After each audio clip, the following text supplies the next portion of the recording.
Good afternoon, Seattle. Welcome back to Le Freres Heureux. You are here with Fraser. And Ewan. Yes, you are. As always, because we never leave this room. Nope. We just sit and rewatch Frasier over and over and over again. We're going to be trapped here until you subscribe to our Patreon. Please let us out. We don't have a Patreon. Oh, I'm going to have to bleep that. That's about 8 seconds in. Yeah. It's fine. It's all good. It's all good. Yes, we are back with the finale of season 6. Mm-hmm. That is us well on our way to after halfway. I don't know if there's a better way of saying that. Second half. Yeah, we're into the second half of the show. Into the second half. Coming up on definitely some more plot heavy arcs. Yeah. Mm-hmm. And blocks, runs of episodes. The last 4 episodes of the season are all intertwined. It's not like a set, part 1, 2, 3, 4 of like one story. Yeah. But they're definitely all tied together. And they make references, even in the finale, they make references to episodes like the first of those 4. Yeah. Which is I find a bit strange because it's not something you'd necessarily. Yeah. They don't go out of their way to remind you that it happened. Yeah, I'm not big on it. I really do kind of wish that they rearranged it. Like, I think the stories are relatively solid. I think that the actual plot is fine. I just wish it was done in a slightly different order and it made a bit more sense flowing. Yeah.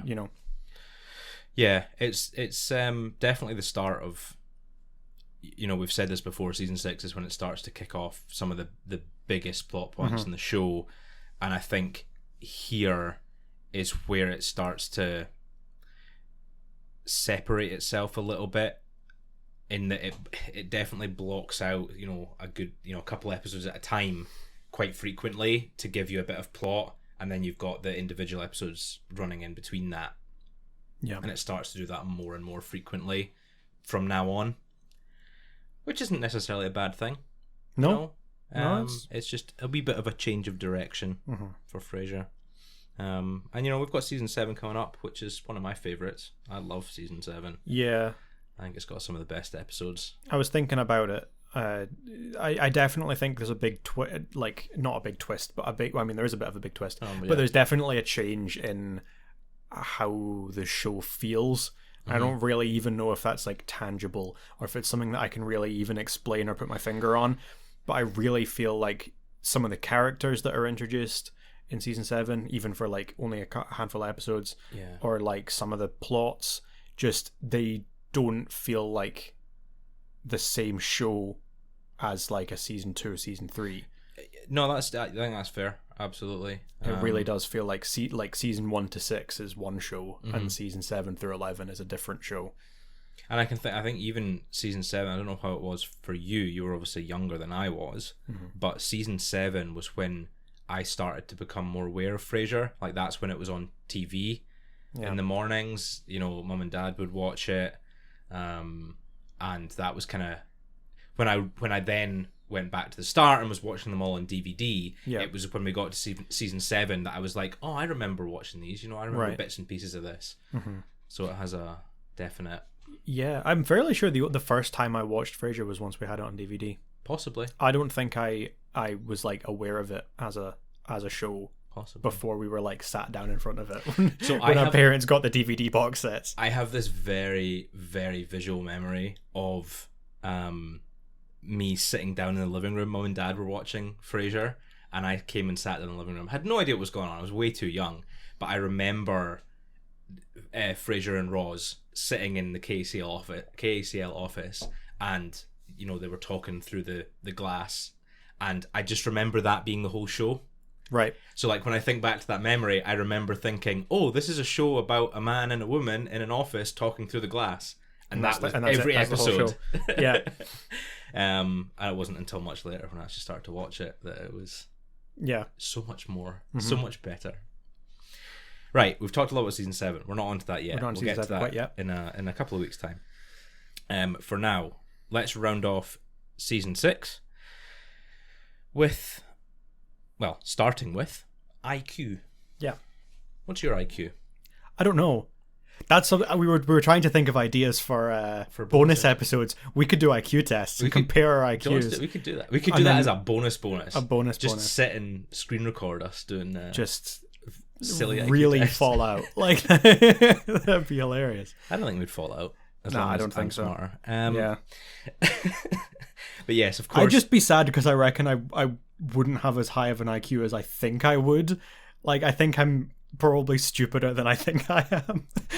And that's just gonna like bum me out a bit. I don't know. I mean, can you do like online IQ tests? Or how accurate are they? I don't know. I think you get a Mensa one. Like you can it's like pay like 10, 20 quid or something and get like the official Mensa one that's probably about as official as IQ tests get.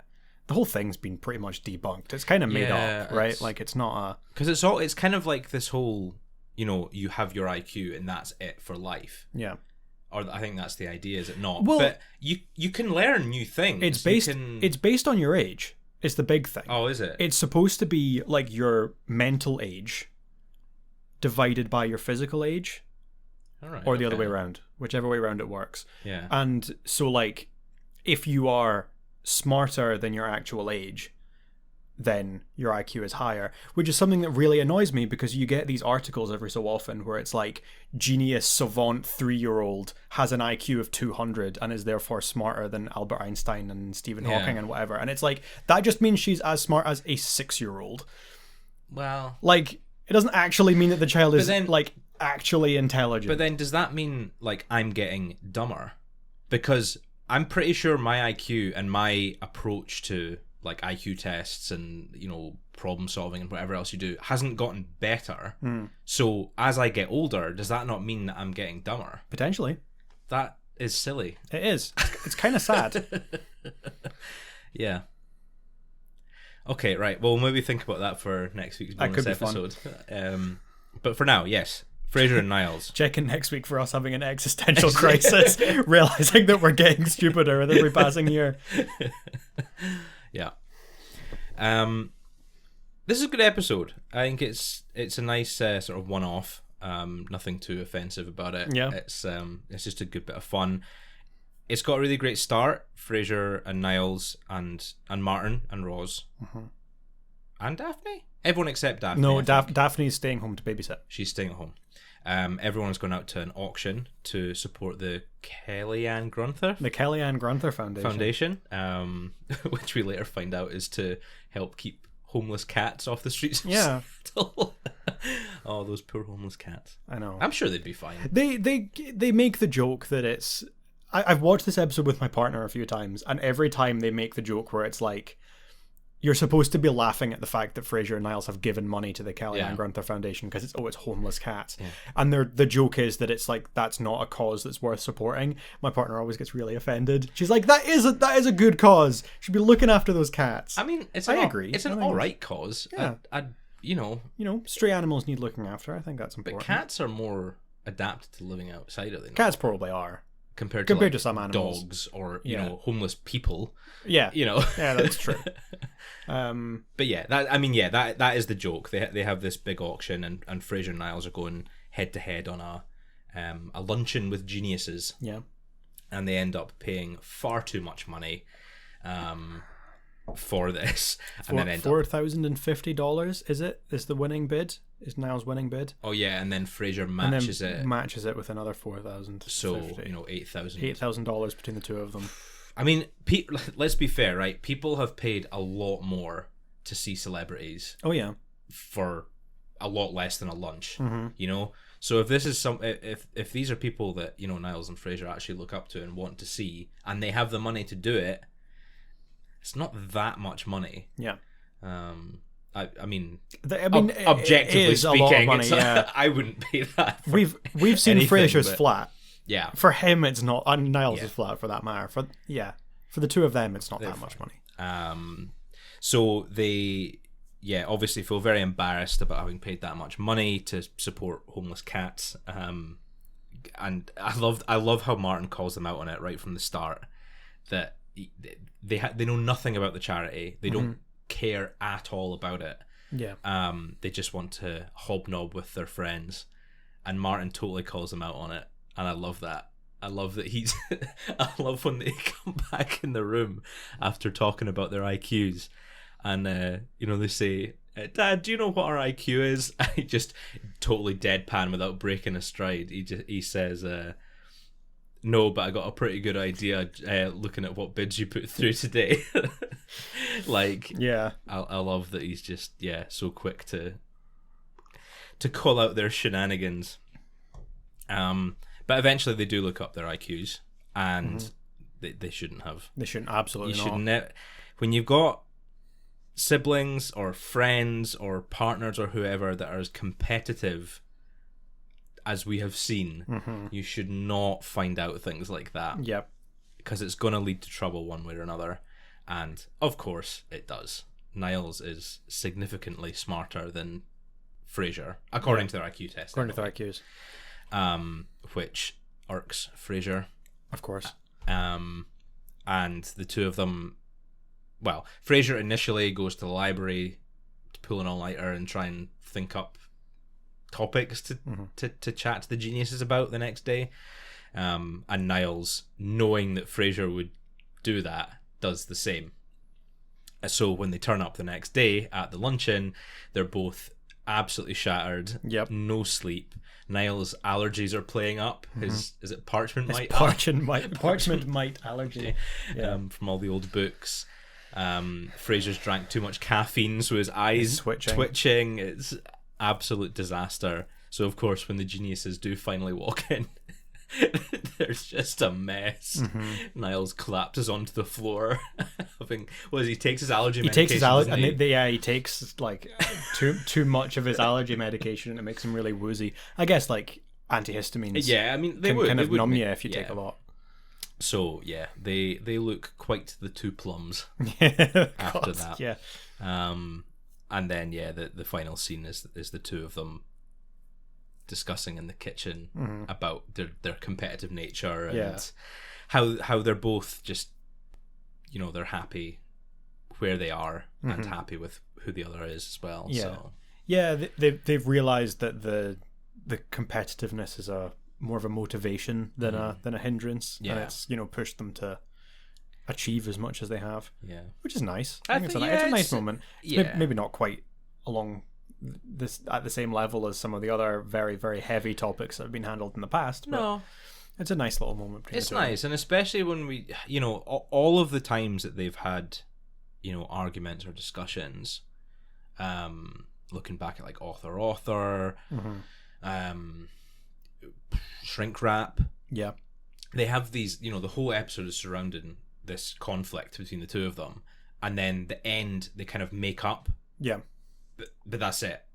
There's not really any resolution, whereas here they make up and then they have this resolution of you drove me to be a better doctor, you drove me to med school, and it's really nice that they kind of they come to this realization. It's not just make up, shake hands, and that's it. Other big thing in this episode that I know you have pointed out before, and I know we've seen on Twitter a lot, bisexual Roz. When she's at the auction, there's a what is it? Roz. Frasier on Roz's behalf put up a bid for. Or not a bid, like an item. Yeah. What do you call it? Like an item. A lot in the auction, I suppose. For a day in the booth with Roz. So you get to spend the day with Roz in the production booth and see how everything works. So obviously Noel Shempsky, our resident Star Trek fan, bids on that. He wants to get close to Roz. Even though he works there. It's really just a waste of money for him. Yeah. But there's another lady, and I what's her name? Jodie. Jodie. I specifically wrote it down because I wanted to remember. Yeah, I couldn't remember. Jodie wants to bid, and she's sort of very chatty with Roz and very friendly. And because Noel keeps upping his bid, Roz is trying to persuade her to up and up and up her bid. And eventually she kind of uses the words, is that I think we have a connection or something along those lines. I think we would hit it off. We'd hit it off. And Jodie's obviously quite surprised, but like enamored by that. Yeah.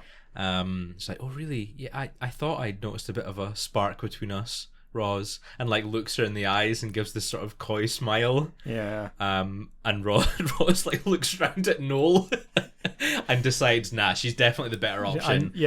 And they make plans to go out for dinner. They make plans to go out for dinner. You know. So I don't know how that went. We don't see Jodie again, but there was recently, and I didn't specifically look this up. I hope I wasn't completely imagining this. Okay. But the actress who plays Jodie, and I forgot to write her name down, but the actress that plays Jodie did tweet at one point. Someone tweeted at her and kind of said like, oh, when you appeared on Frasier and you were in this scene, and there's like clear implication that you and Roz went out on this date, it's slightly disappointing that it was never confirmed that you were romantically involved. And I think she did say something along the lines of like, oh, I really would have wanted that to happen. And then Perry Gilpin also like replied to the tweet and said like, oh yeah, me too, like it would have been great if we'd had a chance to like explore that, you know.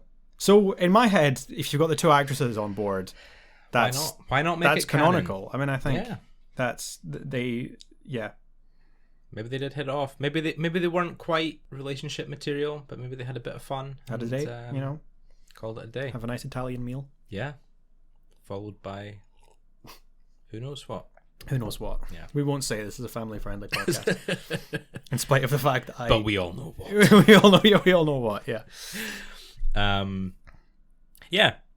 I think it's a pretty good episode. Unfortunately, I also think it's probably the best on the disc. I think it's the best on the disc. Yeah. I gave it a 4 out of 5 cups of coffee. Now, I actually gave it a 5. A full 5? I gave it a 5. I think this might be maybe not my favorite, but I think this could possibly be my favorite on the in the season. Good. I'm trying to think. I think the only other one I've given a 5 to was Merry Christmas, Mrs. Moskowitz.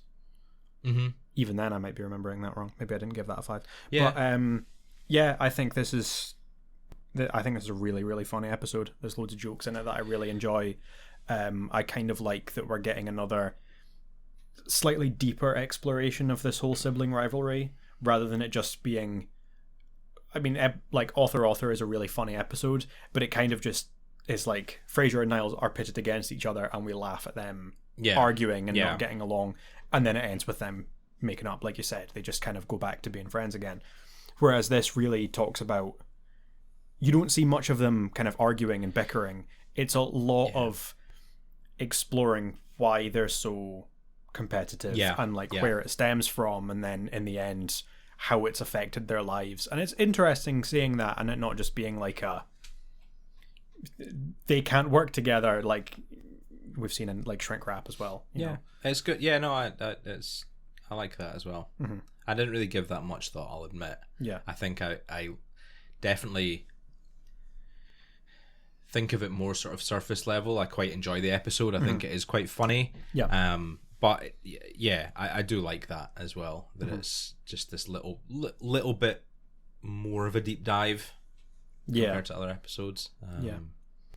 And there's another joke that I really like when they're at the silent auction, and they're kind of right as they go in and they start poking around and looking at all the different lots and saying like, oh, there's nothing particularly interesting. Same stuff as last year. There's this and that and whatever. And they say there's a day of beauty at the local spa. And I can see that Missy Cromwell's put her name down. We've had a reference to Missy Cromwell in Dinner Party, where they refer to her as a dried up old fig. And Frasier says like, oh look, Missy Cromwell's put her name down for this day of beauty. And Niles says, well, who could blame her? Her last day of beauty was during the Johnson administration. And that line just makes me crack up every time. I think it's so funny. So I think that probably earns out an extra cup from me. To be totally honest, I think it's hilarious. That is good. Yeah. Okay. Yeah. IQ.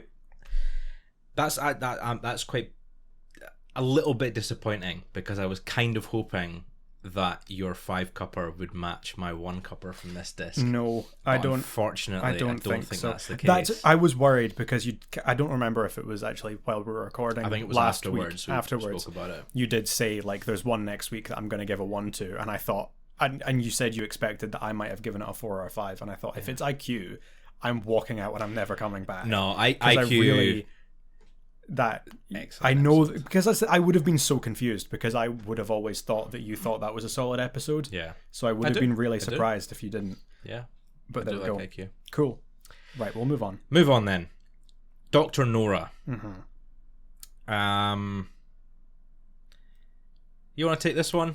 This is an interesting one. Because I don't. You don't. This is an interesting one for a lot of different reasons. So Frasier's show is doing pretty well, and as such, the station have decided that they want to get another. They want to do another 3-hour slot of radio psychiatry. Yeah. So they bring in a new psychiatrist. They were talking about a new psychiatrist, and Frasier gets final say from the candidates. One of the candidates is a woman called Dr. Nora Fairchild, who sort of charms Frasier by being all sweet and kind of flirting with him and giving it all this. She's played by Christine Baranski, who is really, really funny. I think Christine Baranski's great in pretty much everything she's in, to be honest. She's in... I mean, she had a recurring role in The Big Bang Theory, didn't she? She was Leonard's mom, I think. Yeah, she's in Mamma Mia. Uh-huh. She's one of the friends in Mamma Mia. She's been in loads of different things, and I think she's always really funny. She's one of those instantly recognizable actresses who just like nails she kind of does the same character over and over, but she like nails it every time, I think. So yeah, Dr. Nora gets hired for this new slot, and then it turns out that she's got very old-fashioned values, very conservative values, religious, very and religious, conservative opinions, which causes a lot of conflict with Roz and with Frasier and with the callers Niall, as well. a lot of the callers. Apparently, lots and lots of people, like some people are calling in because they actually respect her and want her advice, but a lot of people are respecting her or calling her because they hate her. But Kenny's happy either way because calls means engagement. People are listening. People are talking. Good ad money.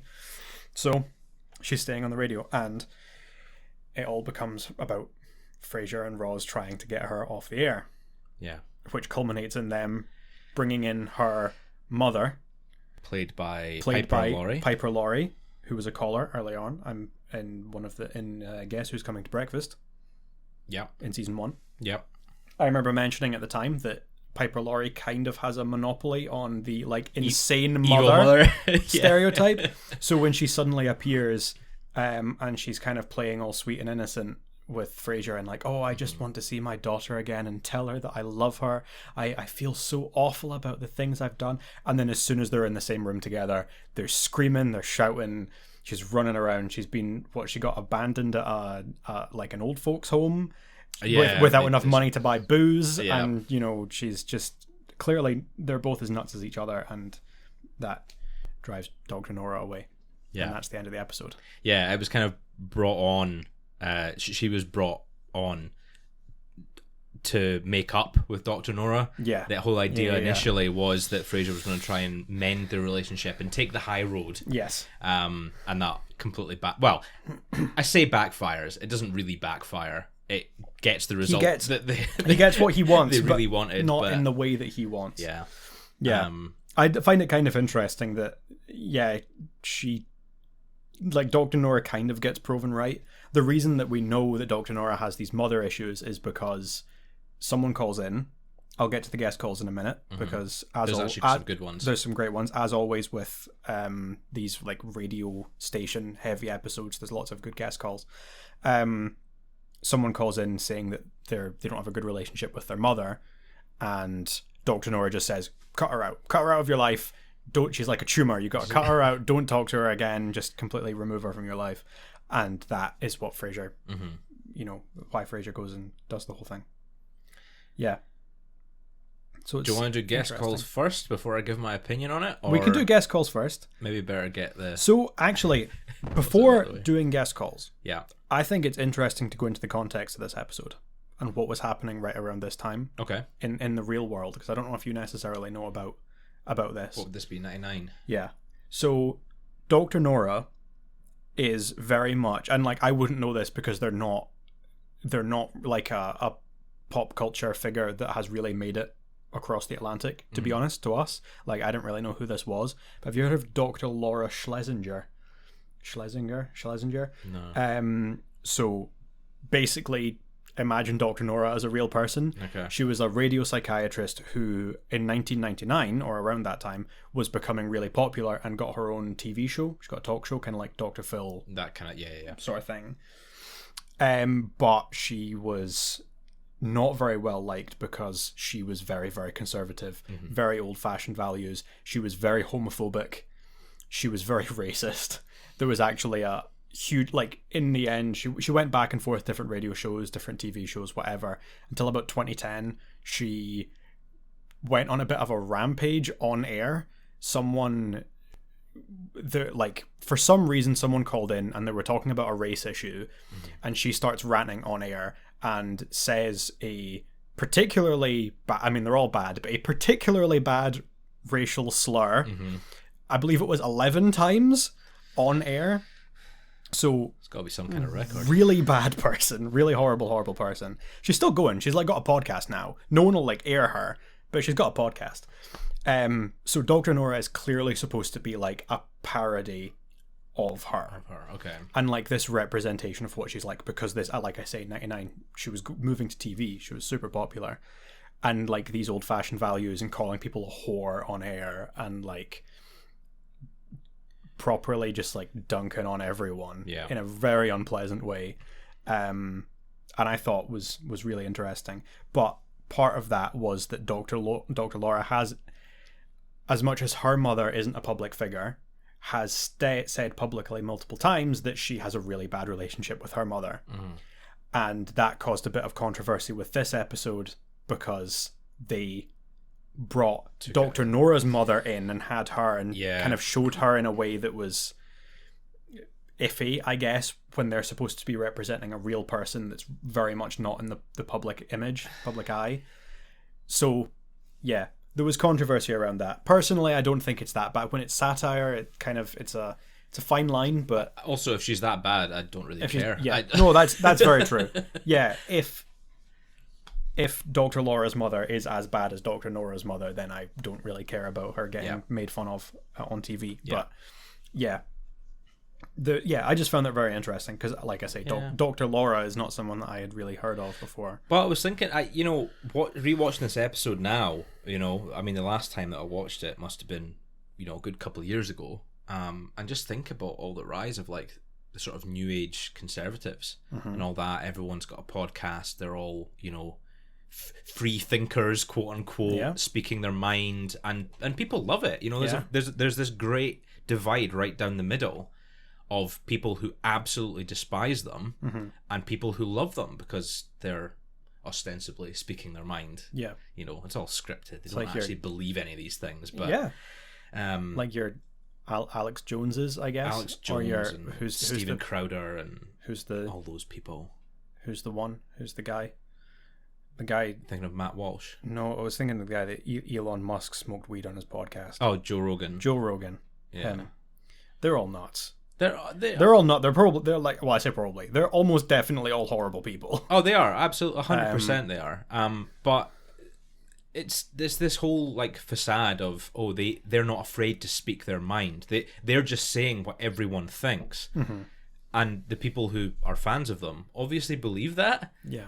When it's just what they think. Yeah. They relate to the homophobia and the racism and all of that. Just nonsense. And it's just very reflective of that. And even Kenny coming in, who is supposedly a good guy, he's supposed to be played very kind and very genuine. Him coming in saying like, you're getting the ratings, so you're staying on the air, whether they're good or bad, we don't care. As long as you're getting the ratings in. It's just so reflective of the people who like support all this. They don't care as long as they're getting money, as long as they're getting advertising. They don't care what they air and who's on their show and who's getting promotion. It's 100%. Bit of a rant there. Sorry. That's fair enough. That's right. We'll come back to the guest stars because I'm on a roll here. But that is why I absolutely detest this episode. It might be my least favorite episode of the entire show. Really? I absolutely hate this episode. I think not only is it like, if you take away my personal feelings from it, I think objectively it is a pretty poor episode. Okay. Which is unfortunate given you've got such great guest stars. I just think they're not... Dr. Nora is so actively unlikable. Yeah. Even the sort of humorous performance from Christine Baranski is not good enough to save it. I think Piper Laurie as well, she's very over the top. Yeah. And I know that's kind of the point. But it just, I don't enjoy it. So you've got most of the episode where it's just this incredibly unlikable person saying incredibly unlikable things and just preventing Frasier from doing his job. And I hate bullies, and I hate those kind of episodes where you've got a bully who just gets away with everything. Yeah. So I hate that side of things. I hate the B plot with Niles and his mustache. Oh god, yeah. I think it's just really boring, and I think it just, compared to some of the B plots we've had with Niles, even the average ones are generally pretty good, whereas this one's just not that funny. Yeah. It's not even like silly. It's just kind of dull and doesn't really lead anywhere. So just as a whole package, just this episode isn't even not great. I actively hate it. That's okay. Yeah, that's actively dislike this episode. That's strong. Okay, cool. Yeah. So fair enough. That's what I have to say about that. There are definitely elements of that. I think there's a lot of similarity between this and a character like very far away, but the character Julia Wilcox is introduced kind of partway through season, like kind of latter half of season 10. I've thoughts about her as well. Yeah, so do I. I think I definitely feel the way you feel about Dr. Nora is how I feel about Julia. I think they have a lot in common. Yeah. I find Dr. Nora that little bit less. It's not that she's less unlikable, because she's clearly not. Yeah.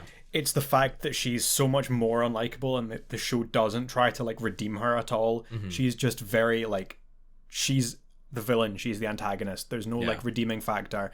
They kind of make hints of like the reason that Frasier hired her is because he kind of fancies her and kind of wants to sleep with her when they first meet. But there's no like Frasier is trying to wrestle with feelings for her like they do with Julia, which I hate. So yeah, I guess I don't feel that strongly about it. I just and I do enjoy a lot of the jokes in the episode, so I still rate it quite highly. To be honest, I give it a 4. A 4. I didn't give it a 5. Okay. I don't think I could do that. I give it a 4, and arguably a bit of a low 4, but still a 4. Okay. That could have been our first. It could have been our first 1 and 5, but yeah. I don't know if we'll get any at this rate. I don't know if we will. Dr. Nora was probably my biggest hope for it. There might be some. There might still be some later on. Yeah. But yeah. I feel really guilty talking about this, and then you saying Julia as well, because they're very I don't say typecast, but they're played and written as very sort of strong female characters. Yeah. So I always have this little bit of guilt criticizing them from that aspect. I don't want to just dunk on the female characters that are written and supposed to be very, headstrong. Yeah. And but when you compare the writing to someone like Roz, who is a strong female character, there's just, it's the Grand Canyon between them, absolutely. In terms of likability. So it's not that we're hating on the strong females. Absolutely not. It's just that there are other characters who are written so much better. Even guest stars, even character that comes up in the next episode, I like so much better. That it's just these individual characters. I promise. We're not huge sexists. Absolutely, I swear. Absolutely not. Absolutely not. Okay, let's do your guests. Guest stars. Okay, so we've got Gillian Anderson, starting off very strong. Dr. Nora's first caller, who is a flight attendant, who absolute queen, is criticized for being a whore, apparently. Poor Jenny, as her name is. Gillian Anderson, X-Files, Sex Education on Netflix, amongst many other things. She was in countless. Good Omens. No, not Good Omens. What was the other one? American Gods. She was in American Gods. She was, and I wanted to get this right, so I specifically looked up. She was FHM's Sexiest Woman Alive in 1996. Yep, that tracks. Absolutely deserved. Second up was Pia Zadora, which is a name that I always recognize it, and I'm like, that's a famous person's name, but like I don't know who she was. So she had an acting career, and then kind of in the 90s moved into a music career, which is probably what she's better known for now. Okay. Because she was quite she was in a lot of very bad films, which she was criticized a lot for. I thought this was really funny. In 2000, she was nominated for a Golden Raspberry Award as the worst actress of the century. Oof. Which has got to her. She lost out to Madonna, which I think is fair. But yeah, so she was. I feel a bit bad for Pia Zadora, but that's got to be a rough one to stomach. Yeah, worst actress of the century. Yeah, it's rough. Yeah, and she's got a gay husband. Well, her character in this has a gay husband. Oh right. I don't know if she does. I mean, she might do. Yeah. Also, Yo-Yo Ma. Yo-Yo Ma, love a bit of Yo-Yo Fantastic, very famous cellist.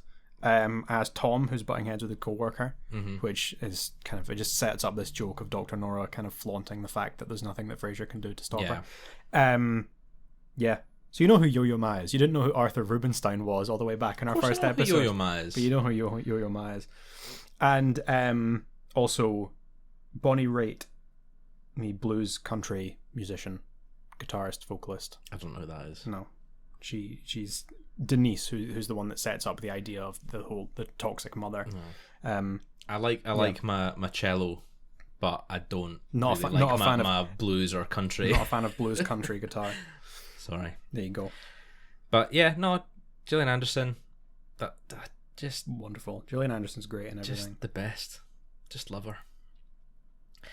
Right, moving on. I think we've natted about this one enough. Yeah. When a man loves two women, what do you do? What do you do when a man loves two women? Serious question. Oh, I don't know. What do you do? I don't know. I guess if both women are consenting to it, and everyone's an adult giving enthusiastic consent, it's then very liberal of you. Then it's nobody's business but theirs, and that's all good. Yeah. Unfortunately, that is not the case in this, because the two women don't know about each other, and the two women in question are ones we have met before. Faye from Merry Christmas, Mrs. Moskowitz. Mm-hmm. You'll remember Frasier dated briefly, and then she disappeared. She wasn't mentioned again. But was not mentioned again. We found out in this episode that she was in Paris for a month. And Cassandra, who you'll remember from Three Valentines, who Frasier was unsure if they were on a date or not. Turns out they were. Yeah. And have subsequently been on further dates. And are now dating. So initially, Frasier and Cassandra are dating as the episode starts. They're very happy. Martin's very happy because they get on very well. Mm-hmm. Daphne is less happy because she's a bit rude to her. Yeah. And she is, like, pretty rude. I don't know if I would stand for that. It's like, it crosses a bit of... It's not just, like, a little bit, a little bit funny, a little bit ignorant. It's, like, actively rude. Mm-hmm.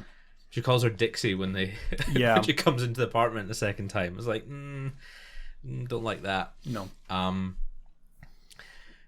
So yeah, they're going strong, I guess, and they're all happy and whatever.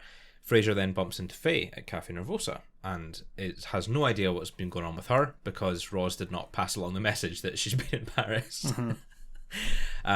But the two of them then get to chatting, catch up over coffee, and then end up sleeping together. Yep. And spending the night, to which when they wake up in the morning, Cassandra comes by, which just leads to a whole other... Yep.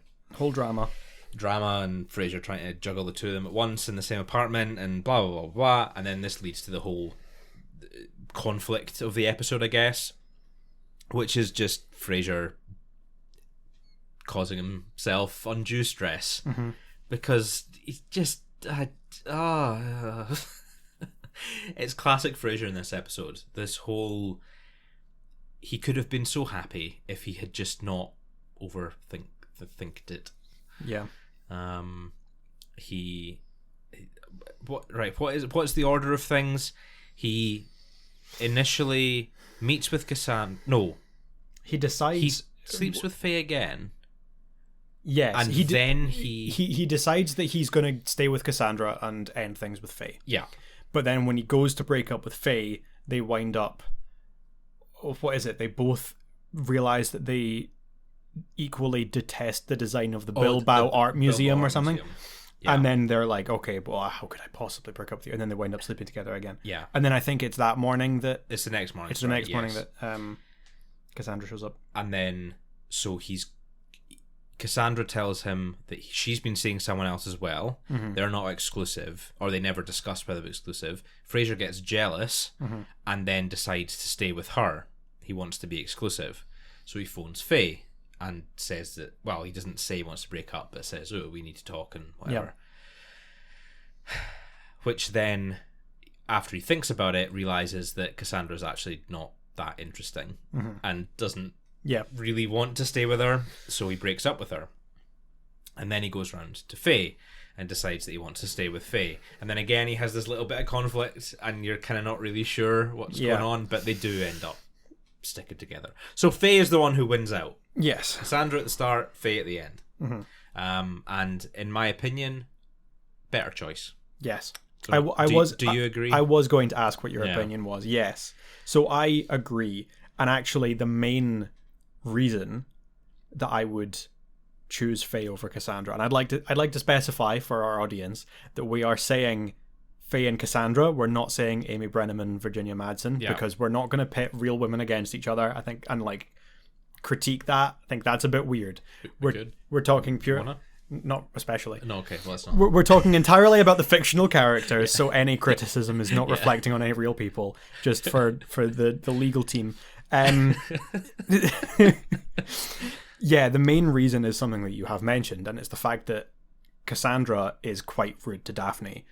And I am very much of the opinion that, like, Daphne's not like a lower class. Like, people always talk about, like, if someone is rude to like a waiter or a waitress, then that's how you know that they're not a good person. They're an unpleasant person, because they just have this like little bit of like sociopathy in their head where they're like, these aren't real people, I can say whatever I want to them. And I think you get that a little bit in the way that Cassandra 100% talks to Daphne, because she's staff. Exactly. She views her as, you know, the home healthcare worker, the help, help, and that's really unpleasant, and I hate that in people. And it's a shame, because I think generally I like Cassandra. I like when she was introduced in Three Valentines, and I love Virginia Madsen. Oh, Virginia Madsen. I really fancy Virginia Madsen. Yeah. But I 100% I think, and like they're also clearly better suited. I think Faye and I think you're not wrong. Faye and Frasier they definitely have more of a intellectual compatibility. I guess they both have similar interests in art, and you know, Lucy Garvalon, she obviously works there, and they have that connection as well. Love of food and fashion as well. You know, at the end there's a joke about Frasier's shoes, buying loads of shoes, and she picks up on that, and there's obviously just a better connection. You're absolutely right. So I agree. I think Faye's definitely a better option. Try to think whether I would agree if I was in Frasier's shoes. What do you mean? Well, like, objectively, I think Faye's a better... Oh, but like, if you were in that position, what would you do? I think there is an element of... unless you specifically say that you are exclusive and you're only seeing each other and you're not seeing anyone else, unless you really establish that early on, or, I mean, at any point when you want to establish that in a relationship... The element of like who got there first doesn't really matter. No. But I think, yeah, part of me, well, I don't know. In one way, I would be like, I was seeing Cassandra first, so I wouldn't want to jump over to another person because I think that's unfair. Mm-hmm. But then there's also an element of, if he really liked Cassandra that much, would he then have jumped at the chance to get back together with Faye? Yeah, that's true. Don't know. It's an interesting one. It's a thinker. You know, this is a real psychological one. I think, and this is going to be very shallow of me, but I think Cassandra seems like more fun when it comes. Like, she gives that impression, especially in Three Valentines, that she's very, flirty and, friendly with everyone, and just she seems like she'd, you could go out to party with her, and she'd be a good laugh. And that's not to say that Faye wouldn't be, but I think it would be a different kind of party. Faye would be more of a you'd go out, you'd have a few drinks, and you'd enjoy it, and you'd come home. Whereas Cassandra would be, you'd go out, you'd drink, you'd dance, you'd come home with a third. That would be that. Just the kind of different types of people. But I think relationship wise, Faye, no question. I think Faye, compared to Cassandra, Faye has a dry wit. She does. That I really like. I appreciate that in a partner. So I'm gonna. Yeah. I think that's one thing that would maybe make me prefer Faye over Cassandra. No, I don't know. Fair. See, now we're just getting into Don't want to pit a couple of fine ladies against each other. We're God forbid women do anything. We're That's not what I said. No, I know it's not. I just love saying that unprompted. It's always funny. I think this is kind of proving the point of the episode a little bit, where these are both pretty great women that Frasier probably could settle down with pretty easily. Yeah. But sometimes you just got to make a choice. You can't have it all. Yep. Can't have your cake and eat it too. That is correct. Oh well. I gave this a very middle of the road 3. Yeah, so did I. And I think that's because whilst there are some very funny bits in the episode, they're a bit fewer and far between. They spend quite a bit of time focusing on Frasier and on his choices, or his, I guess, singular choice, but him debating over it in his head, and that gets a little bit tiresome. Yeah. Towards the end, it just goes back and forward so much, and we're so we've seen that before. Yeah. With Frasier, we've seen his indecisiveness and not really knowing what to do, and the whole farce of him trying to keep something from someone else, and it just I don't know, it gets a little bit boring, but it's definitely one of the better episodes that do it. Yeah, I think it's still a very strong episode. It's very well written. Great guest stars, both Virginia Madsen and Demi Brennerman are great. And I love Niles in this episode as well. Niles is really funny. Throughout the episode, he's trying to grab Frasier for a game of squash, breakfast squash, and each time he comes in, he's getting more and more fed up. And the final time he comes in, he sees Frasier and Faye still in their bathrobes, and he just walks out again. They'll forget it and walks away again. Yeah. Which is I think it's there's a good few jokes about that. I really like the one when he walks in while he sees Cassandra on his way into the apartment. Yeah. And then he's just come in, and then Cassandra goes into the bathroom, and Fraser's like, "Oh my god, this is terrible! I can't believe this is happening." And he's like, "What is it? What's going on?" And at that moment, Faye walks out and he's like, "Oh, good morning, Niles." And he goes, "Oh, I'm up to speed." Yeah. Yeah, I think he's really funny. He's clearly enjoying the fact that Frasier is in this kind of difficult situation. He does his best to offer brotherly advice and help Frasier come to the best decision and to do the right thing. But there's definitely a level of jealousy as well. I think he's what a terrible position you're in, juggling 2 women at once, 2 gorgeous, intelligent women. Yes, what a disaster that must be for you. Yeah. Oh well. And yeah, that's kind of the reintroduction of Faye mostly, but we sort of get a reminder that Cassandra's still kicking around. It's not her last appearance. And we move on to Visions of Daphne, which is definitely the most plot heavy, I think, of this run of episodes. Yep. I mean, they all have plot pertaining to these four, but this is definitely the one that, I don't want to say sacrifices humor for plot, but it leans more on what's going on. Yeah. And explores that a bit more.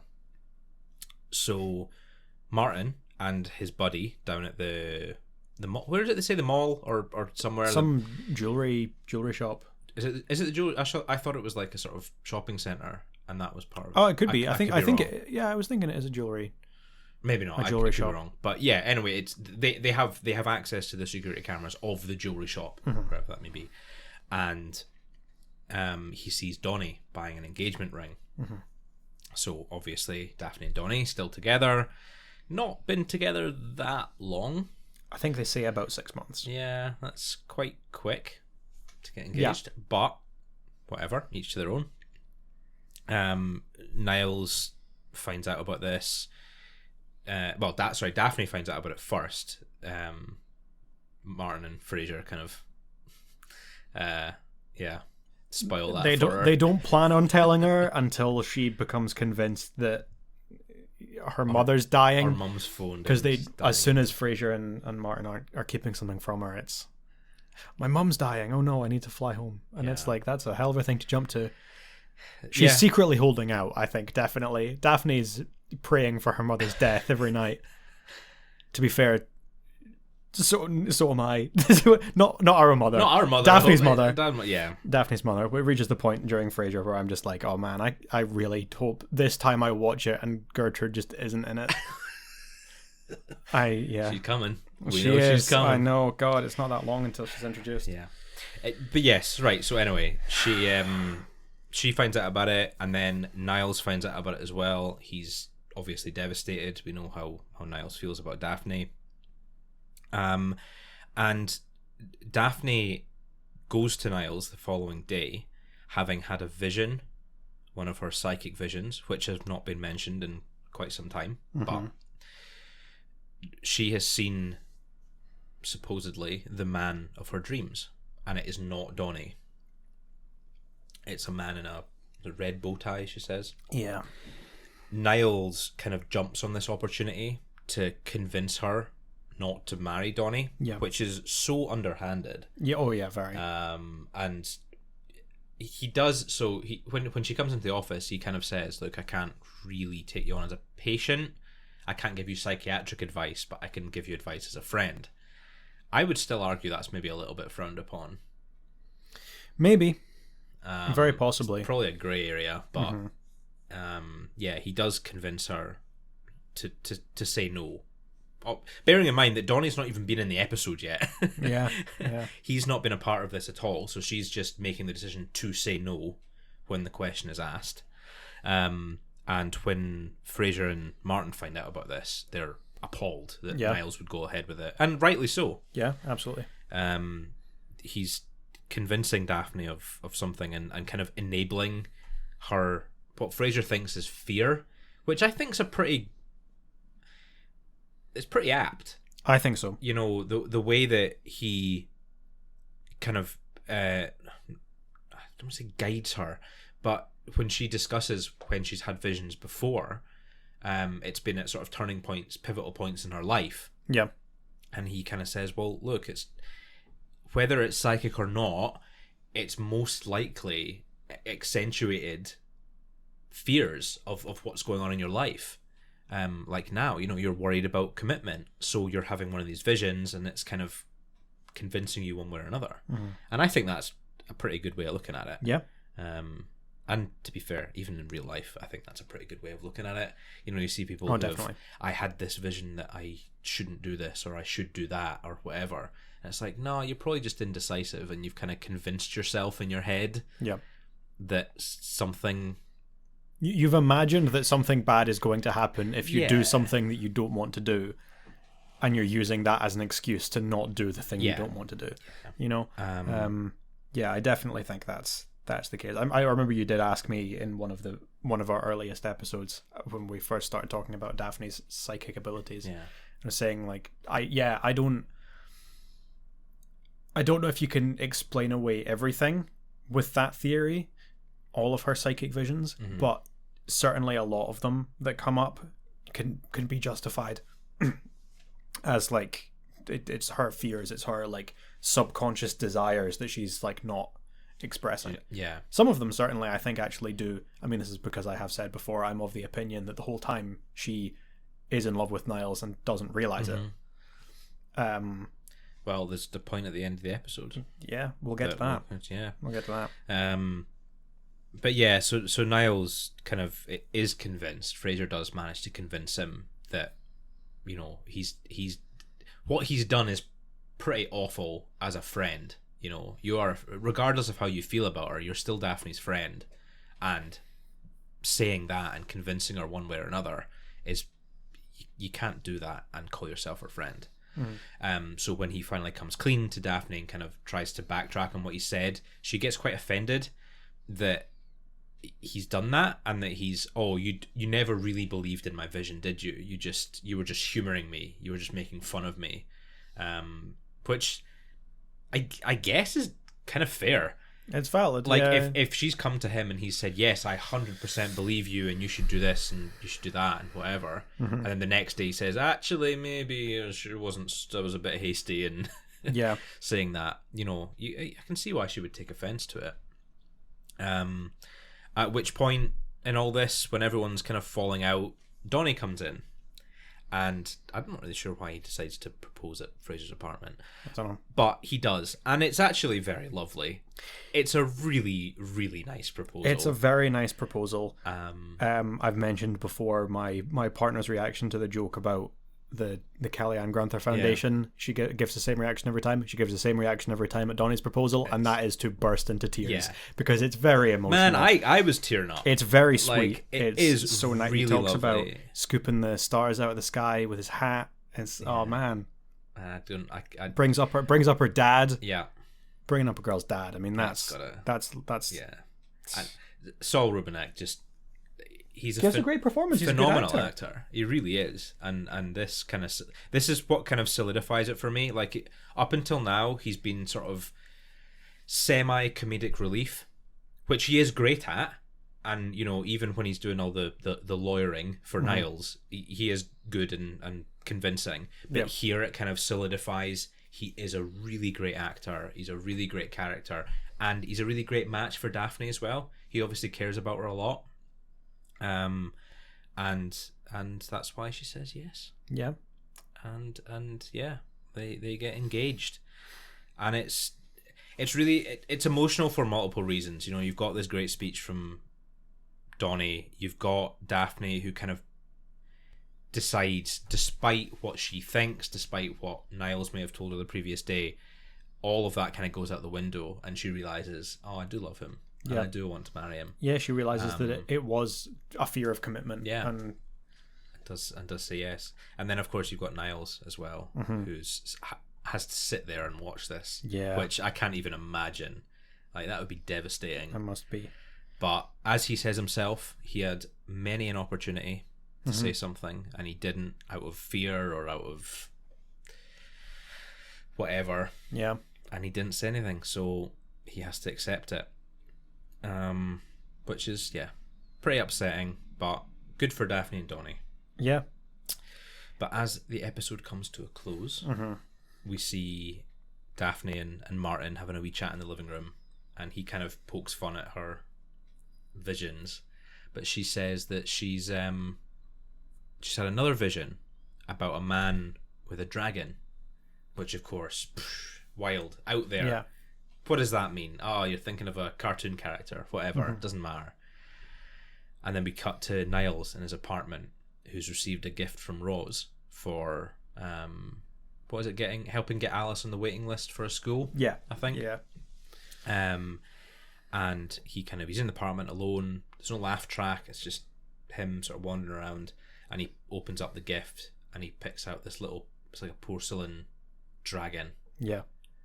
And you're thinking, oh, it's the first time there's been any mention of sort of reciprocated feelings. Yeah. Or potential, I suppose. That's a little hint from the writer saying, oh, is there something there? Yeah. Don't swear off on Daphne and Niles yet. Could still happen. Yeah. Yeah. I really like that. I wish that, I mean, I talked at the beginning of this episode about how I think that the last 3 episodes, or I guess 4 episodes if you count, the last episode's kind of a 2-parter. They all tie into each other and they all sort of overlap, and I think maybe you could rearrange it and do it in a sort of different order, and it could be improved. I sort of wish that this shot of, they talk about this vision of the man of my dreams standing with a dragon, and then you see Niles with this dragon, and it's just kind of in his apartment in the dark, and then it cuts and that's it. I sort of wish that was the close of the season. I think that would have been a good note to end on. I do like how they end it, and we will get to that when we're actually talking about the next episode. I do really like the end of this, and I don't want to take away from that, but I think that would have been a really cool... I think it would be nice, yeah, and I don't disagree. I think this episode, with Donnie's proposal, it kind of... That feels like a good rounding off point. Yeah. Him proposing, them getting engaged, end of season. This would make a lot of sense as a season finale. Yeah. The finale, the next episode, it has this little air of being kind of tacked on. Yeah. After everything's been concluded, we've got this sort of additional episode. But yeah.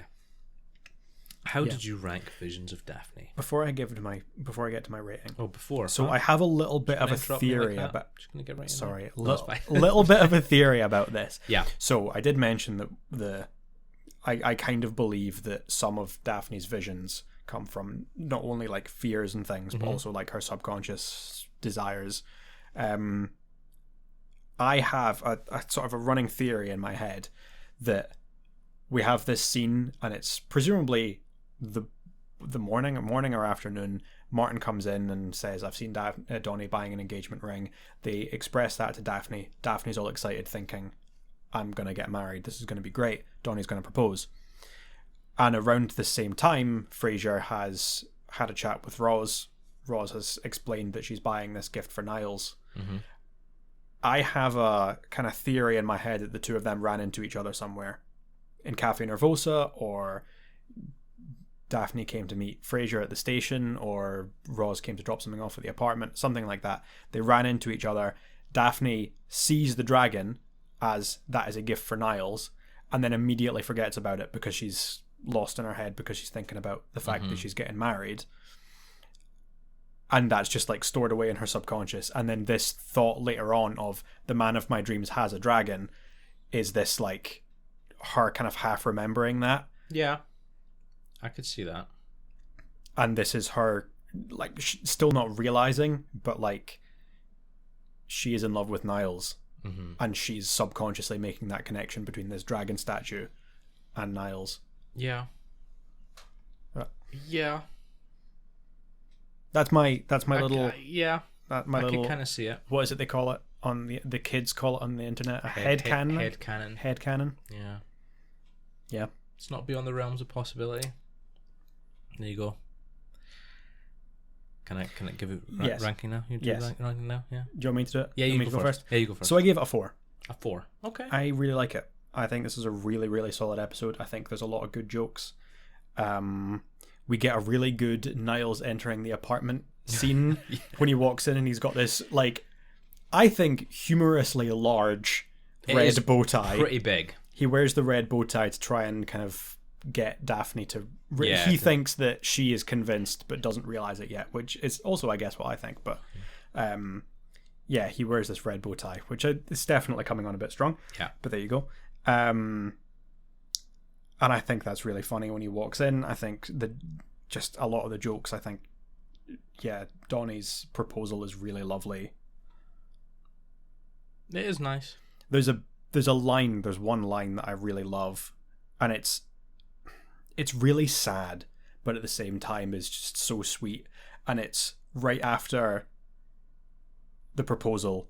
Daphne says yes, and Niles he gets up and he walks out of the room because obviously he's like, he needs to go and get out of the room immediately. So he goes into the kitchen and he kind of says like, oh, I need to whatever, and goes into the next room. And then Frasier and Martin sort of cover for him and say like, oh yeah, champagne, good idea, let's go and get champagne. And when they go into the kitchen, Martin just says to Niles like, I'd do anything to fix this for you. And it's something about the way he says it every time just makes me think like, Martin is such a good dad. Yeah. He cares so much, and Niles is so sad, and it's really lovely. He doesn't even need to say anything. He doesn't. And Martin knows that it's like, I if there was anything I could do, I'd be there for you. Yeah, no, I like that. It's very sweet. Yeah. Oh, Martin. I only give it a 3. Yep. I'm as I said, it's more plot heavy, and it's not that I think it's that much worse than sort of some other episodes, but it's just, I don't know. Some of the conversations between Daphne and Niles are kind of hard to watch. Yeah. For multiple reasons. First of all, Niles being so... Did I say Niles or Martin? I don't know. Did I just say Martin? You said Niles. No, I said Niles. Yeah, between Daphne and Niles. I said a panic there. I said the wrong name. Yeah, when Daphne and Niles have their conversations, first of all, he's quite underhanded and just almost taking advantage of her vulnerability, which is just not cool in any way. And then afterwards, when the two of them are sort of almost falling out because he's backtracking on his word, and I don't know, I find them really difficult to watch because it's so upsetting just on different levels. And Daphne clearly cares a lot about his opinion, and you can see that she's really hurt to think that he was mocking her or not taking her seriously. No, I agree, it is quite upsetting. Yeah. So I just some bits of this episode I find quite difficult to watch, which it doesn't fully work for me. But still not bad. Still a pretty strong episode. And definitely not bad. Yeah. So there you go, middle of the road. Yeah. As with most of the episodes in the disc, actually, I've given most of them a pretty middle of the road rating. And the finale, I'll spoil it for you, is no exception. Nope. But there we go. Shutout in Seattle. We'll do parts 1 and 2 because there's not really much of a split in the DVD. There's no split. It all plays as one long episode. And in the syndicated televised episodes as well, the split is in a really strange place. It doesn't really... There's no cliffhanger. There's no real distinction between the two parts. There's not even really like a good joke to end on. No. Which makes me think it must have been aired as a one. Do you know what point it ends at? I think so. What point do you think it ends at? I suppose I can save when we get to it. All right, okay. Let's go through it. Yeah. I'll save when I think the end is. Okay. So in the episode, we've got... I mean, it starts with a really lovely scene, and I think this is my favourite episode of the scene. Of the episode. Your favourite scene of the episode? Favourite scene of the episode. Okay. Got there eventually. Yeah. Is Niles and Roz sitting at Cafe Nervosa. And the two of them, I'm going to sneeze. So Niles and Roz are in Cafe Nervosa. Yeah. Are in Cafe Nervosa late at night. I don't know what time the cafe is open till, but it must be pretty late. It's dark outside, and the two of them are, the last patrons there. And Roz has had a disastrous day, or lack thereof. I think he didn't show up, so she goes for a wander by herself to the zoo, sees a self-pleasuring monkey. How do I put that politely? And is just pretty done with the day. To which Niles kind of one-ups her and tells her about the previous night, Daphne and Donna getting engaged, him having to sit through and watch it. And she takes sort of genuine pity on him. She seems very sorry to hear it. Yeah. And they have this sort of nice little conversation. And I really love it. I just love the two of them getting on. Nice. they're not even taking jabs at each other. Yeah, they're just sort of comforting each other, because they both know they've had a bad time of it. And I love it. They should have gotten together in this episode. Yeah. They definitely, they were. I really like them as friends. I think they make a nice little pairing. I think I did actually mention when we were talking about decoys, which was on the previous disc. That there's the scene in that when they're sitting in Cafe Nervosa and having a chat is very similar to this one. It is, yeah. And it's nice seeing them just sort of bonding over the fact that they're both not having a good time in the romance department. Yeah. And sort of comforting each other and just kind of being there for each other. Yeah. Especially considering Niles would usually probably go to Frasier and or Martin. Yeah. And they are both, as we see in the next scene, preoccupied. Preoccupied. Frasier's still with Faye. He is. Martin is with Bonnie, who you'll remember from Our Parents Ourselves. Yes. The waitress at McGinty's. Yeah. Who made the deviled ham. The ham loaf, yeah. The ham loaf, which they spoke about many days afterwards, as Niles says. Whereas he says, it came up almost daily. Which is really, that's a funny way of putting it. So they're all together, and Daphne and Donnie obviously are newly engaged, so they're just around each other all the time. Niles comes over for breakfast, and all three of the couples are sitting there together, and you just feel so sorry for him. Oh my god. He tries to leave, and then Bonnie pulls a loose button off his jacket and says that she'll sew it back. So he just has to sit there and put up with them all being all lovey-dovey, and Daphne's got her engagement ring, and it's the line when Bonnie says, like, oh, you've got a loose button, and he's like, no, it's fine, and she goes, no, it's about to come off, and she like reaches for it, and he's like, no, really, it's fine, and she like pulls it off, and she says, oh, you don't want to lose it, do you? And he goes, I'm trying not to. It's like he's clearly like full panic attack. He's having a breakdown. Well, he's gradually through he doesn't say much, there's not much dialogue through the whole, he's deep breaths, like hyperventilating, and then he falls off his chair. David Hyde Pierce does panic attacks really well. He does very well. And that's the last we see of Niles for a little while. We then kind of focus on Frasier and Daphne and Donnie, and Roz as well, who has found herself a romantic companion. Oh, yes. In the form of Bulldog. Yeah. 6 seasons, it's finally happened. Yep. The two of them finally give in to their... Roz is in the doghouse. Well put. Yeah. It's Roz's turn. That's another episode. Yeah, it is. That's why I said it. That was the joke. Thank you for... I'm trying to think of other ones that have got Roz's name in it. Apparently, I can't remember if I mentioned this, because it did come up before, but apparently Roz and... I don't think it is Frasier. Roz is tied for like the character who has their name in the most episode titles. Oh, really? But I can't remember who the other one is. Frasier. I was going to say, I Daphne, think it's Frasier, maybe. But I can't think of many episodes that actually have Frasier's name in the title. Frasier's Curse. Oh, yeah, I suppose there are actually a few. Frasier's got to have it. Frasier Crane's Day Off. There probably are. It probably is Frasier. I think it is Frasier and Roz. Yeah. Tied. There you go.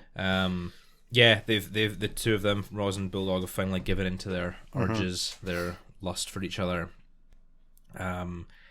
which kind of goes wrong in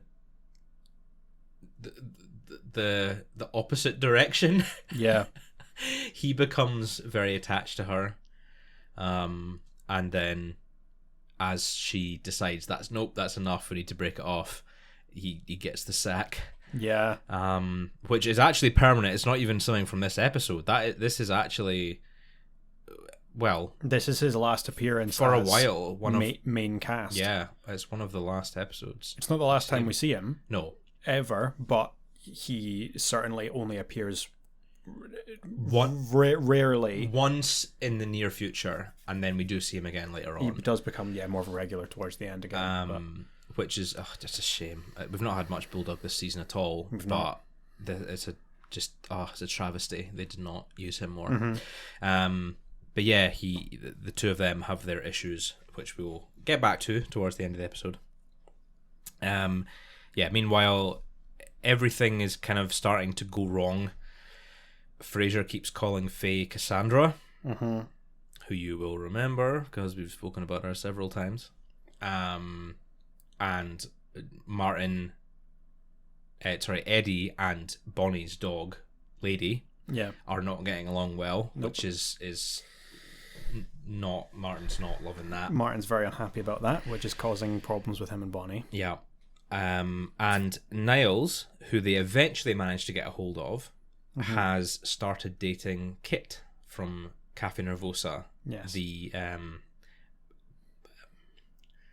what's the polite word for like annoyingly eccentric?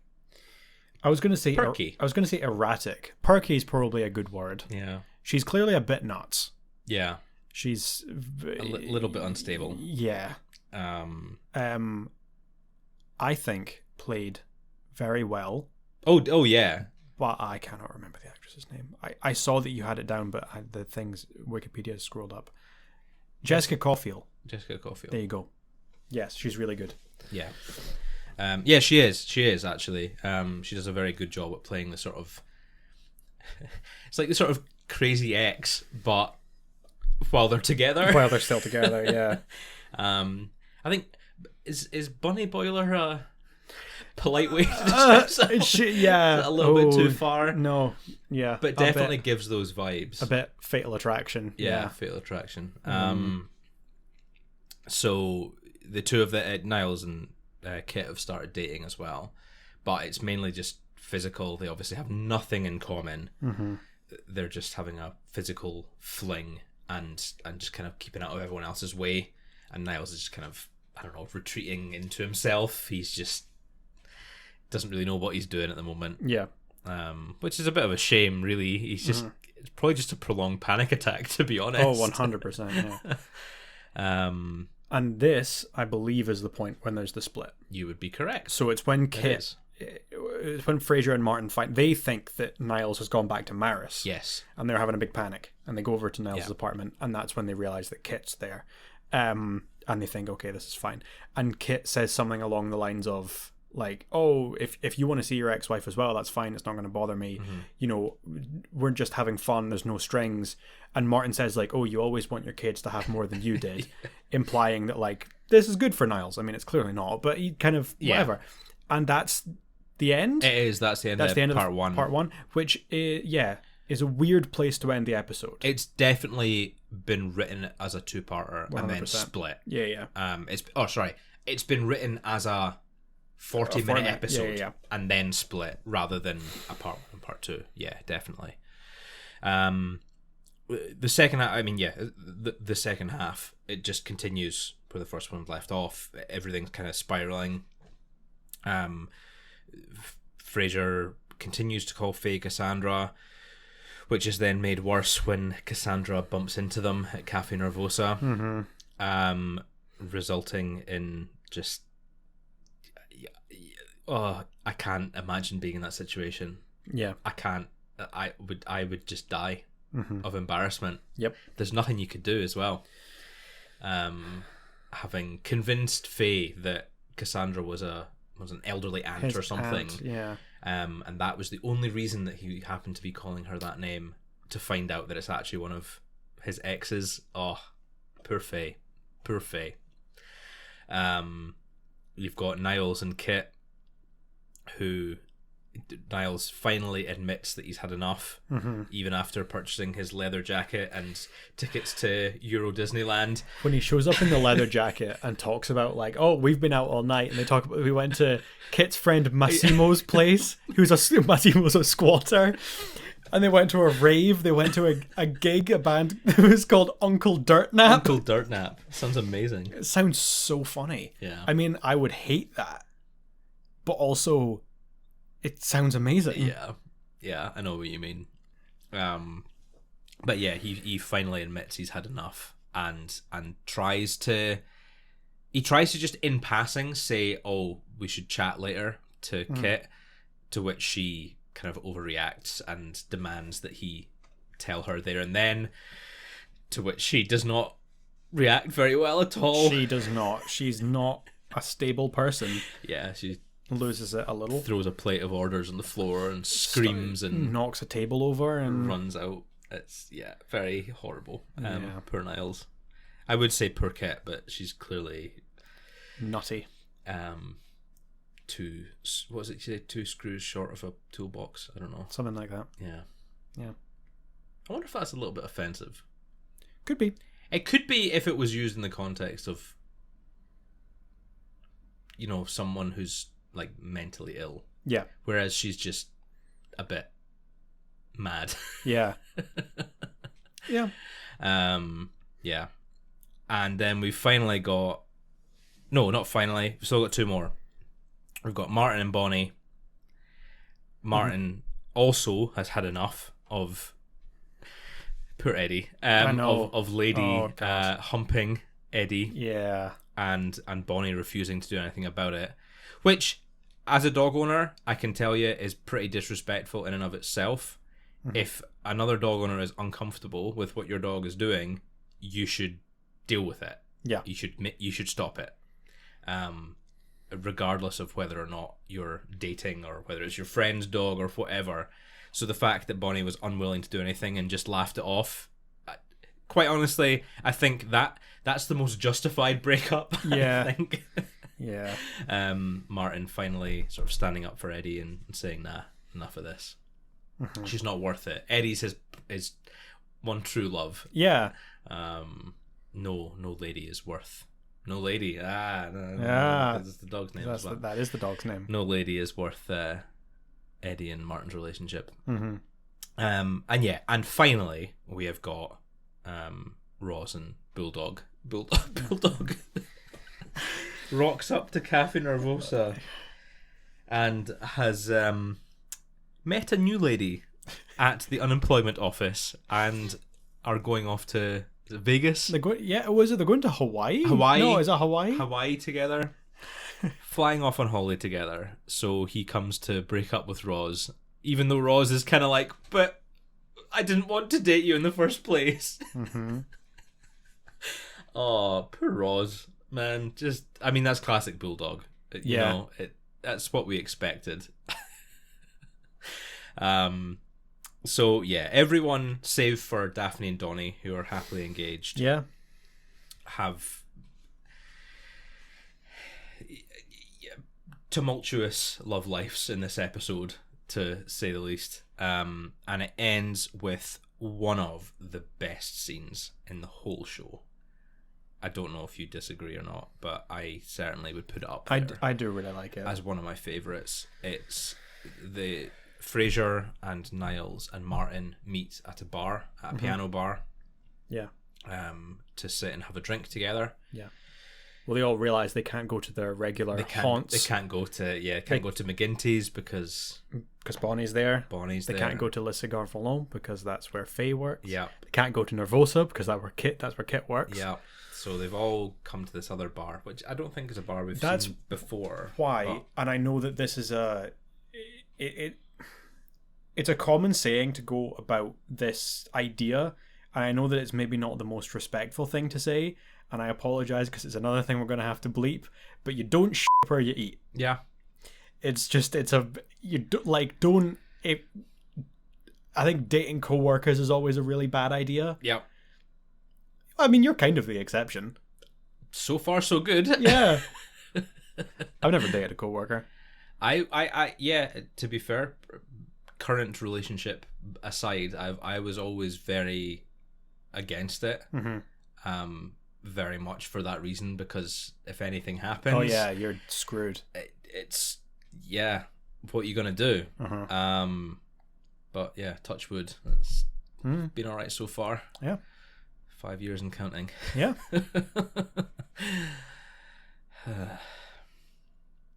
Where was I?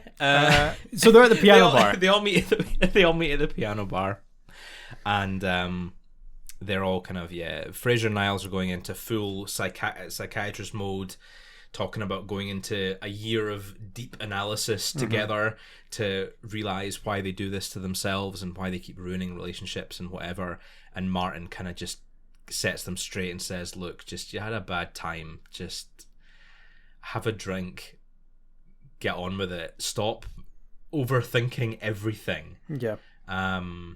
Because he says you got to accentuate the positive. Yeah. To which he then goes over to the pianist and asks if he can play. Is it accentuate the positive? The name of the song, yeah. To which he says, "No, I only know 3 songs. What is it? Happy Birthday, Happy Birthday, America the Beautiful, yeah, and Goldfinger. Goldfinger." So Martin, obviously, being the great thriller fan that he is, spy fan, asks him to play Goldfinger. And the 3 Crane lads have a good sing along to Goldfinger, and it's amazing. Just doesn't quite cut it. It is a really nice ending. Such a phenomenal way to end the season. So whilst I don't disagree that the end of Visions of Daphne would be a great closer, this scene just justifies. Absolutely would not scrap this scene. Yeah, for the world. It's so lovely. Yeah, it's amazing. When the pianist starts playing and then he does the horns himself. Wah, wah, wah. It's so good. I love it. And that's it. That's the end of season 6. Yeah. They fade out to black.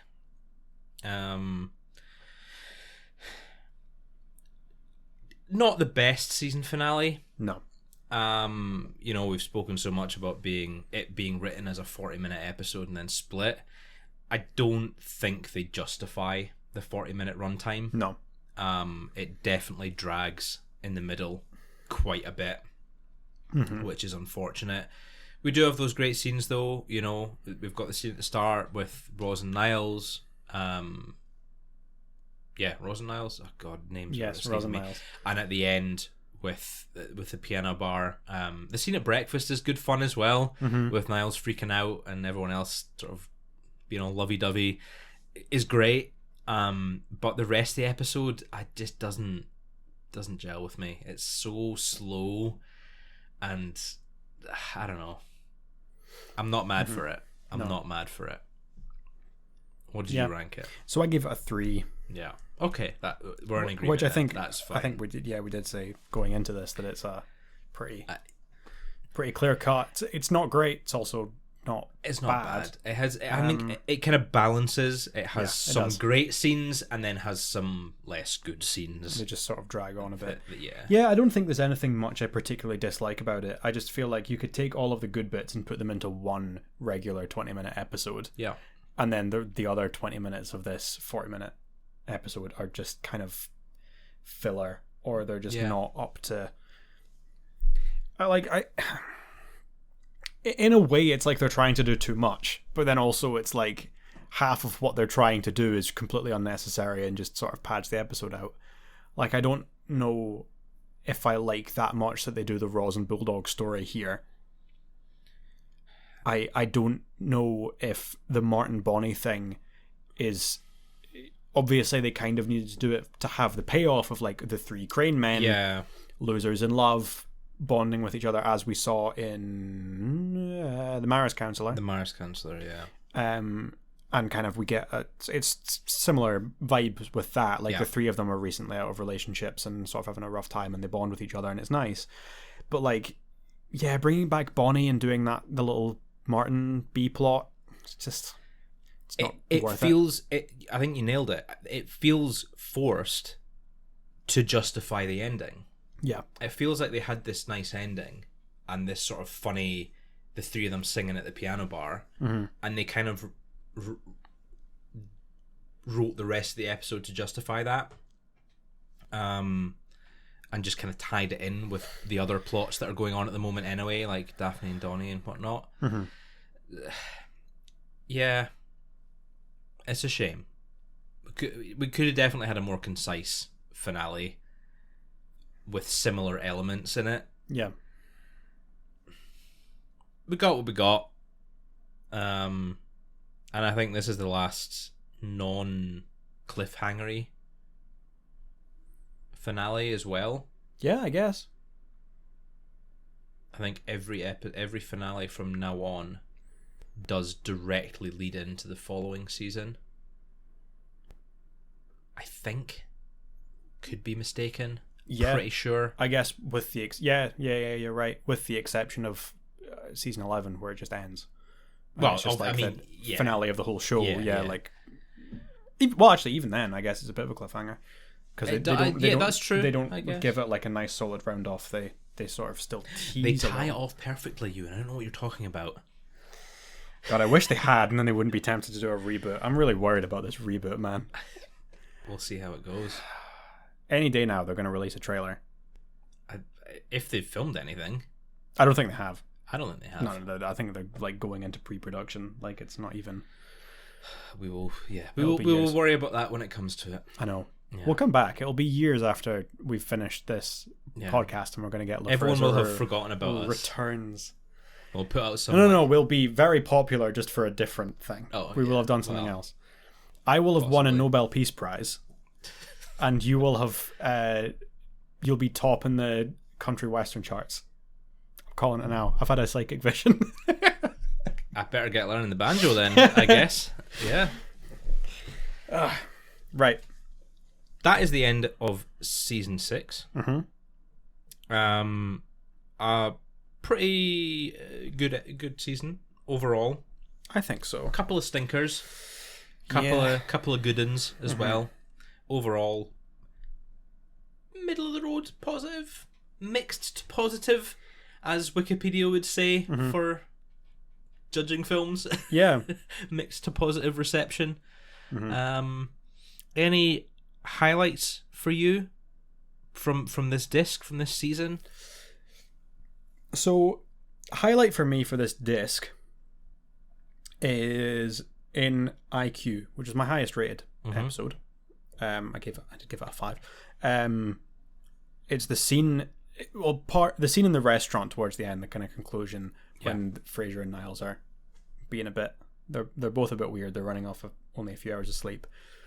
When Niles is completely delirious because he's taken his allergy meds and he's taken too much, and he starts kind of slurring his words and hallucinating, and it's just some of the ways that he kind of says things and the way that he's acting is so funny.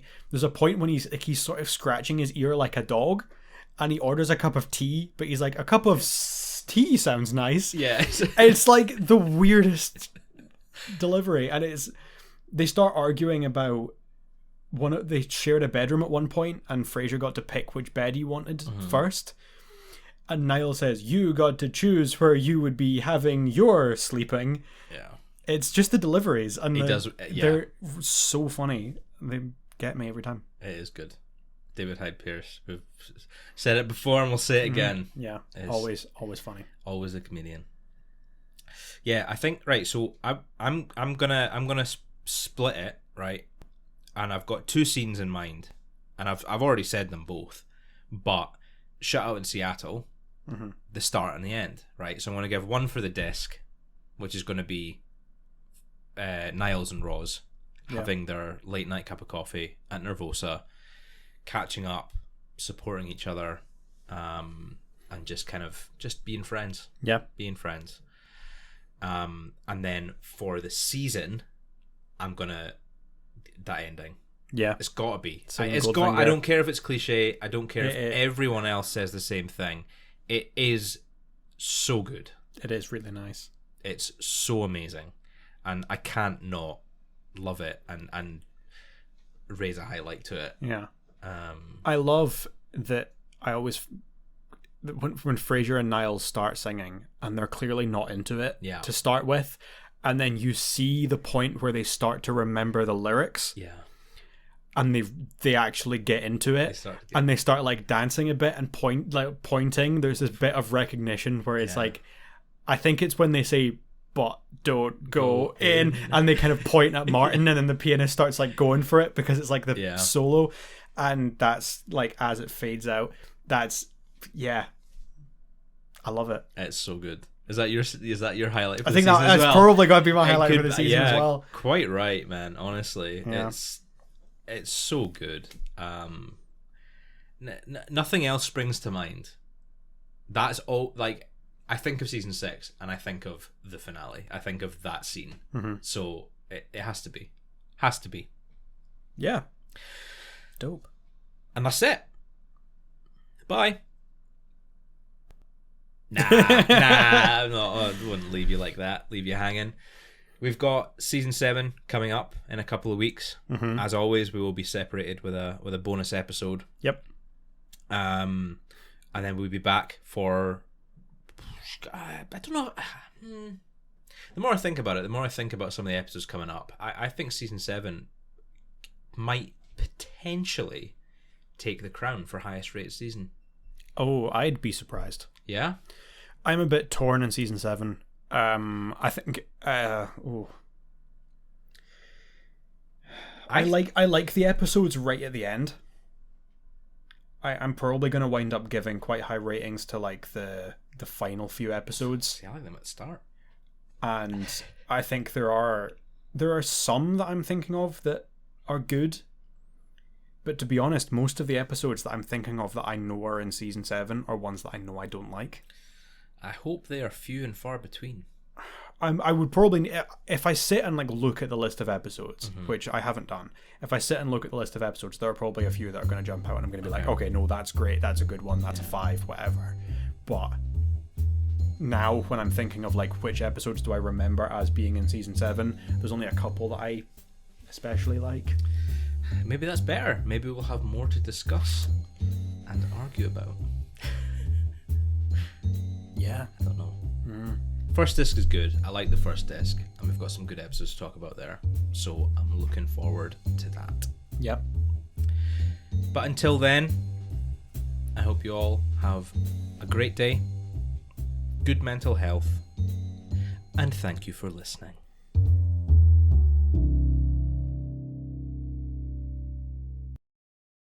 This has been a Happy Brothers podcast.